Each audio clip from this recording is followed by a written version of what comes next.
Hey, good afternoon. This is Greg Stanley. We're going to talk about how to stop a foreclosure. I'm here with Josh Anderson. Josh Anderson, you may know from his book, which you can get on Amazon. Just search Josh Anderson in the book section. But this is not all Josh does. Josh has been talking to me about how to stop a foreclosure. And what's the first way? What's the first way you stop a foreclosure? Well, thank you, Greg. So bankruptcy is, I think, one of the things that comes to mind when trying to stop a foreclosure. And as an attorney, you probably know better. So tell me a little bit, and for people that are listening, what something we need to do or what that would look like when filing a bankruptcy to stop a foreclosure. In my opinion, bankruptcy is the nuclear option. That is the last thing that you're going to go to do. So if you want to do bankruptcy, you need to talk to a bankruptcy attorney. Well before it's time, you're going to be foreclosed on. There's an attorney in my firm called Jimmy Ray Early. You can get a hold of him at jim@stanley-law.com. jim@stanley-law.com, or you can call us at the phone number that you're going to see in the comments below. So that's the first way of bankruptcy, and I think that bankruptcy is not the first option you should go to. However, there is an option that I really like, and it's refinancing. Can you talk to us about refinance? Absolutely. So refinancing has a couple different options. You have either short-term or long-term. Simple funding is an option for a short-term in that less than 12 months. Kind of gives you a runway to pick which direction you're going to go, and some of these other options. And then a long-term, if you have a decent credit, if your credit is still in a good space, and then you've got a decent payment history coupled with some equity, refinancing may be an option to get yourself out of a bad situation. And sometimes these foreclosures have come up from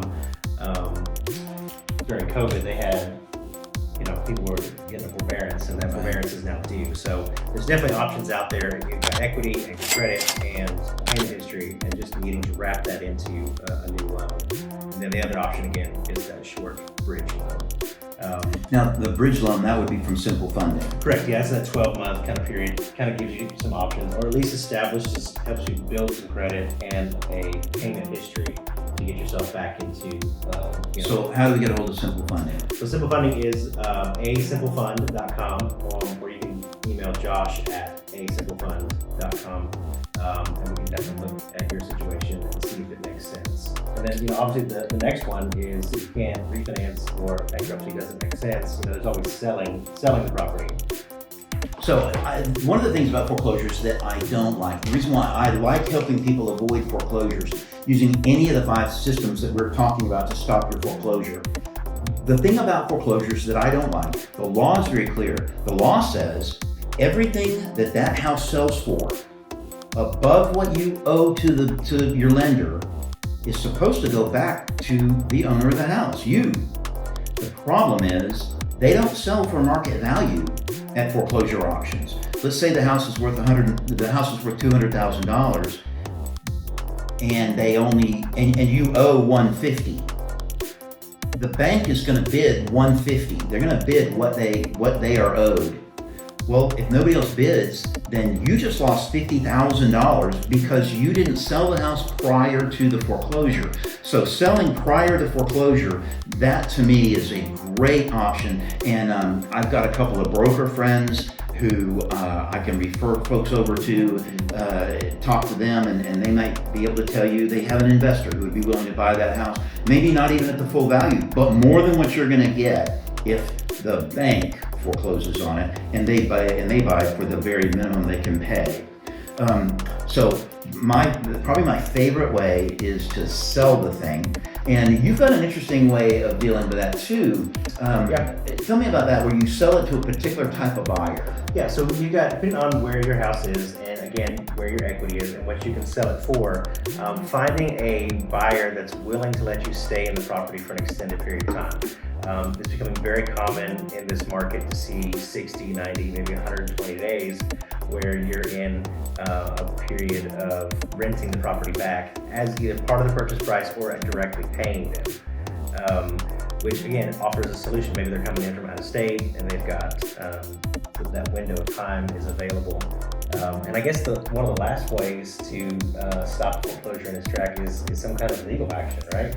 That's right. I really like the idea, though, to stop a foreclosure by selling it to somebody who's going to allow you to stay in the property for a lease.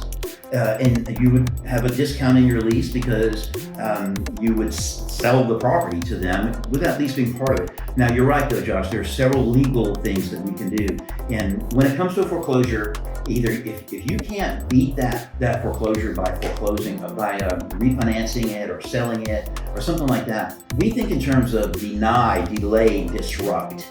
So we're going to try to deny, delay, disrupt that foreclosure, stop that foreclosure with the legal things, the legal remedies that you have that will help you, even if it's just to give you some more time before the foreclosure happens. And everything we do is legal, it's by the book. Some of the things we do are designed to delay the foreclosure.